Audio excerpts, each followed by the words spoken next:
அபரகம் புதுச்சேரி பேருந்து நிலையம் smart city திட்டத்தின் கீழ் கிட்டத்தட்ட 38 கோடி ரூபாய் செலவில் கட்டுமான பணிகள் நடைபெற்று வருகிறது. மேலும் இந்த பணி பேருந்து நிலையத்தில் பகுதியாக செயல்பட்டு வருவதால் வேலைகள் தாமதமாக நடைபெற்று வந்தது. இதனை அடுத்து வேலைகளை சீக்கிரமாக முடிப்பதற்காக அதேபோல் பயணிகள் வசதிக்காகவும் கடல் சாலையில் உள்ள ஏஎஃப்டி மைதானத்திலும் தற்காலிக பேருந்து நிலையம் ஜூன் மாதம் அமைக்கப்பட்டு இயங்கி வருகிறது. இங்கிருந்து மதுரை, சென்னை, கும்பகோணம், பெங்களூர் மற்றும் வெளிமாநிலங்களிலும் பேருந்துகள் இயக்கப்பட்டு வருகின்றன. இந்த நிலையிலிருந்து நேற்று இரவு திடீரென இடி மின்னலுடன் கனமழை பெய்தது. 2 மணி நேரம் மேலாக பெய்த கனமழை காரணமாக புதுச்சேரி நகரம் மற்றும் கிராம பகுதிகள் முழுவதும் தாழ்வான பகுதியிலிருந்து மழைநீர் சூழ்ந்தது.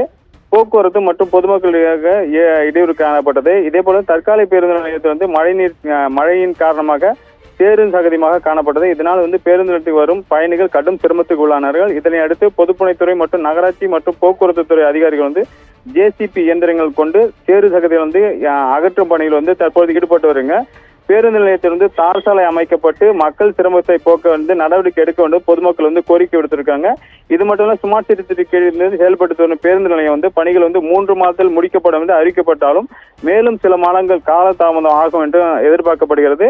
இப்பொழுது பேருந்து நிலையம் மக்களின் நடப்பதற்கு சிரமப்படும் சூழ்நிலை காட்சியாக நம்ம பார்க்கலாம். அதை மட்டுமல்லாத அங்கு சில பேர் வழிக்கு விழும் நிலையிலும் ஏற்பட்டுள்ளது. அதனால் அதிகாரிகள் துரித நடவடிக்கை ஈடுபட்டு வராங்க. அபரகம்.